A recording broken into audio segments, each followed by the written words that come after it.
दोस्तों बहुत बहुत स्वागत करता हूं आप सभी का। एक सवाल से इस वीडियो की शुरुआत करूंगा क्योंकि ये सवाल पूरा देश पूछ रहा है, पूरा देश जानना चाहता है कि ये कौन है। क्या आप इसे पहचानते हैं दोस्तों? ये कौन है? कौन है ये लड़की? हर कोई जानना चाहता है कौन है ये लड़की। क्यों जानना चाहता है? क्योंकि इस लड़की ने चुनाव आयोग की नींद हराम कर दी है, सत्ताधारी पार्टी की नींद उड़ी हुई है। क्योंकि इस लड़की ने हरियाणा चुनाव में 22 बार मतदान किया, ऐसा दावा किया जा रहा है। और दोस्तों ये दावा मैं नहीं कर रहा हूं, लोकसभा में विपक्ष के नेता राहुल गांधी ने ये बड़ा खुलासा किया है। बिना देर के मैं आपको राहुल गांधी का ये ताज़ा खुलासा दिखाने जा रहा हूं, जिसमें वो दावा कर रहे हैं, इस लड़की के बारे में बड़ा बड़ा खुलासा कर रहे हैं, इस लड़की की पूरी कुंडली के बारे में बता रहे हैं। तो बिना देर के आप ये वीडियो पहले देखिए दोस्तों। Who is this lady? How old is she? Which state does she come from? What's her name? Can anyone try? Where is she from? Try. Give me some guesses. कहाँ की लगती हैं? Anybody? Goa? Maharashtra? North? Is she from Haryana? You sure? You're absolutely sure she's not from Haryana?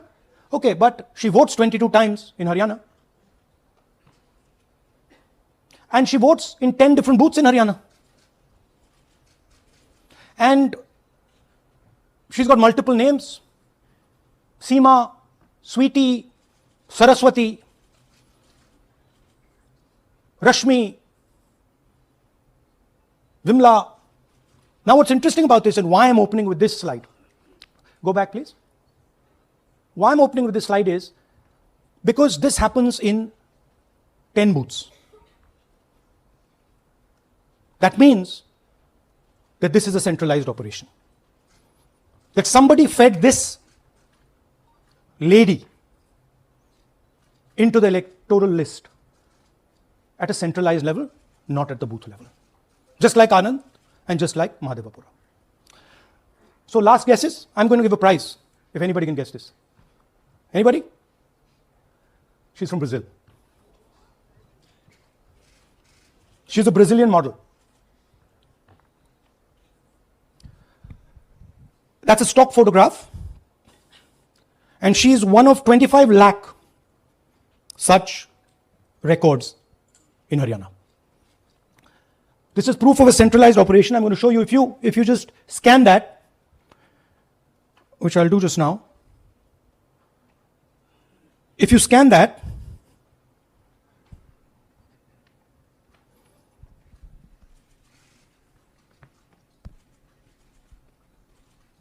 this opens. That's her official page. Okay? Now, she's one of 25 lakh such people. One question: what is a Brazilian woman doing on the electoral list of Haryana? Now you're looking surprised, like, what is this? There's a logic.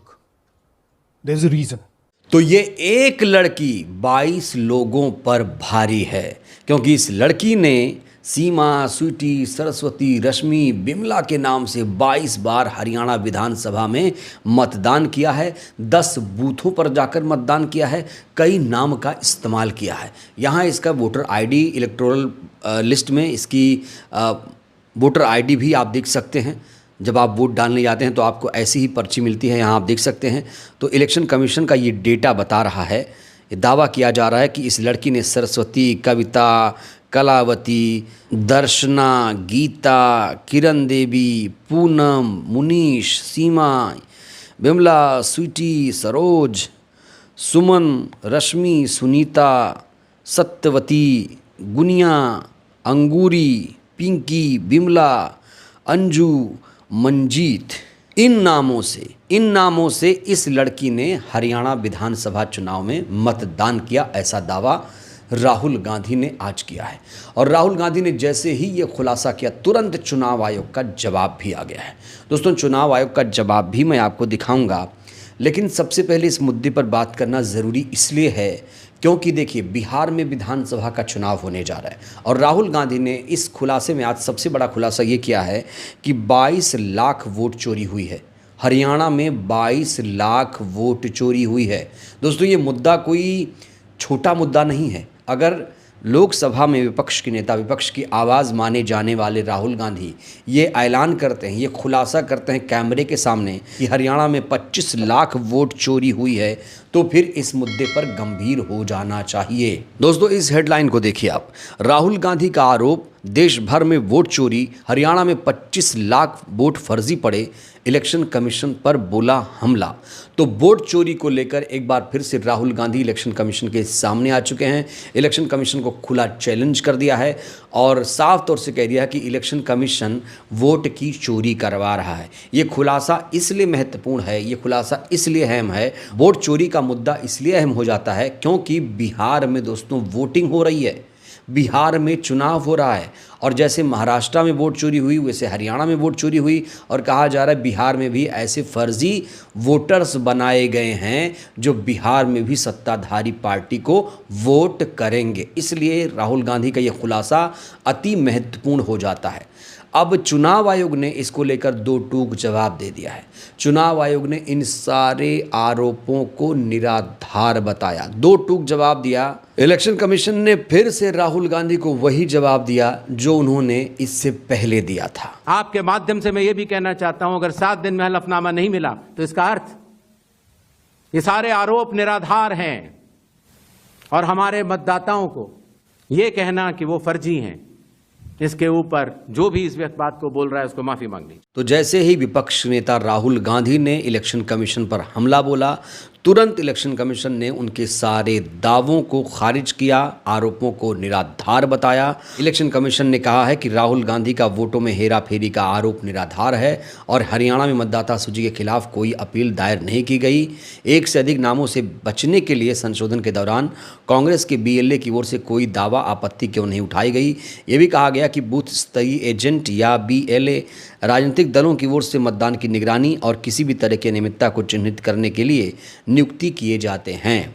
यहाँ चुनाव आयोग ये कह रहा है कि जब ये चुनाव चल रहा था, जब ये फर्जी वोटिंग हो रही थी, उस दौरान जब चुनाव हो रहा था, तब क्यों नहीं दावा आपत्ति की गई, कांग्रेस के बीएलए ने इस मुद्दे को क्यों नहीं उठाया। अब जब बिहार में चुनाव है तब क्यों ये मुद्दा उठाया जा रहा है। तो चुनाव आयोग ने राहुल गांधी के आरोप को सिरे से खारिज कर दिया और दोस्तों यही उम्मीद भी थी। जाहिर तौर पर देखा गया है, ट्रेंड है कि जब भी विपक्ष के नेता कोई आरोप चुनाव आयोग पर लगाते हैं तो चुनाव आयोग तुरंत डिफेंस मोड में आता है और कहता है कि ऐसा बिल्कुल नहीं है, हम तो निष्पक्ष पारदर्शी तरीके से स्वच्छ रूप से चुनाव करा रहे हैं। दोस्तों इससे पहले महाराष्ट्र को लेकर भी राहुल गांधी ने ऐसे ही आरोप लगाए थे, कर्नाटका को लेकर भी ऐसे ही आरोप लगाए थे, हरियाणा को लेकर भी ऐसे आरोप लगा रहे हैं। राहुल गांधी जी को चाहिए कि वो करंट सिचुएशन में बात करें। अभी बिहार में क्या हो रहा है, बिहार में क्या कुछ हुआ, उसको लेकर उन्हें खुलासा करना चाहिए। अब नतीजे आने के बाद जब वो खुलासा करेंगे तो उसका क्या फ़ायदा मिलेगा, ये बड़ा सवाल है। और अभी जो सबसे बड़ा मुद्दा है ईवीएम का, ईवीएम को लेकर राहुल गांधी अभी क्या कर रहे हैं, ये भी बड़ा सवाल है। ईवीएम के मुद्दे को लेकर विपक्ष के नेता कितने गंभीर हैं, ये भी बड़ा सवाल है। और इलेक्शन कमीशन से मेरा बड़ा सवाल ये है कि इलेक्शन कमीशन ऐसे महत्वपूर्ण मुद्दों पर गंभीर क्यों नहीं हो जाता। क्या उसे नहीं चाहिए कि वो इलेक्शन कमीशन का जो डेटा है उसे चेक करे, इलेक्टोरल लिस्ट जो है उसे चेक करे, सही तरीके से देखे, जांचे, परखे कि जो लड़की है उसका नाम है या नहीं। तुरंत जब भी कोई आरोप लगता है वो उसे तुरंत खारिज करता है, कहता नहीं ये तो गलत है, निराधार है आरोप। तो अगर हरियाणा में 25 लाख वोटों की चोरी हुई तो इस पूरे मामले को लेकर क्या चुनाव आयोग को जांच नहीं करनी चाहिए, ये भी बड़ा सवाल है। चुनाव आयोग को भी इसमें गंभीरता दिखानी चाहिए। लेकिन चुनाव आयोग तो आजकल सत्ताधारी पार्टी का चुंबक बनता हुआ दिख रहा है, चरण चुंबक बनता हुआ दिख रहा है। लोग तो यहाँ तक आरोप लगा रहे हैं कि अब जो सत्ताधारी पार्टी है उसका गुलाम बन चुका है आयोग। और आयोग जब भी कोई विपक्ष का नेता आरोप लगाता है तो उस पर कुछ भी कार्रवाई नहीं करता है, लेकिन अगर सत्ताधारी पार्टी के नेता कोई आरोप लगा दें तो तुरंत चुनाव आयोग कार्रवाई करने पहुँच जाता है। और आज जब राहुल गांधी ने हाइड्रोजन बम फोड़ा तो सबसे ज़्यादा दिक्कत बीजेपी के तमाम नेताओं को हुई। तो लोग ये भी कहने लगे क्या बीजेपी और चुनाव आयोग मिले हुए हैं? चुनाव आयोग पर आरोप लगने पर बीजेपी को आखिर दर्द क्यों होता है, ये भी बड़ा सवाल है। और सबसे बड़ा मुद्दा अगर दोस्तों देखा जाए अभी तो वो है ईवीएम का। ईवीएम को लेकर राहुल गांधी मुद्दा क्यों नहीं उठा रहे हैं? जब जानते हैं सारे फसाद की जड़ यही मशीन है तो इस पर बात करनी चाहिए। जब उन्हें पता है कि वोट चोरी हो रही है तो फिर क्यों नहीं विपक्ष के तमाम नेता यूनाइटेड हो रहे हैं, अलग अलग फोरम पर अलग अलग समय पर इस मुद्दे पर बात कर रहे हैं? तो क्या इस मुद्दे का समाधान होगा? वोट चोरी कैसे हो रही है? वोट चोरी कैसे हो रही है? मशीन से हो रही है। अब ये ब्राज़ीलियन मॉडल का वोट है यहाँ, तो क्या वो ब्राज़ील से वोट करने आई थी? नहीं आई होगी, किसी और ने किया होगा। जाहिर तौर पर उसके जगह किसी और ने वोट किया होगा, उसने ईवीएम का ही बटन दबाया होगा। वोट चोरी की असली जड़ ईवीएम है। इस मुद्दे पर विपक्ष नेता को ज़्यादा ध्यान देने की ज़रूरत है। और मैं तो बार बार कहता हूँ कि विपक्ष के तमाम नेता जब तक एकजुट नहीं होंगे बैलेट की बहाली नहीं हो पाएगी।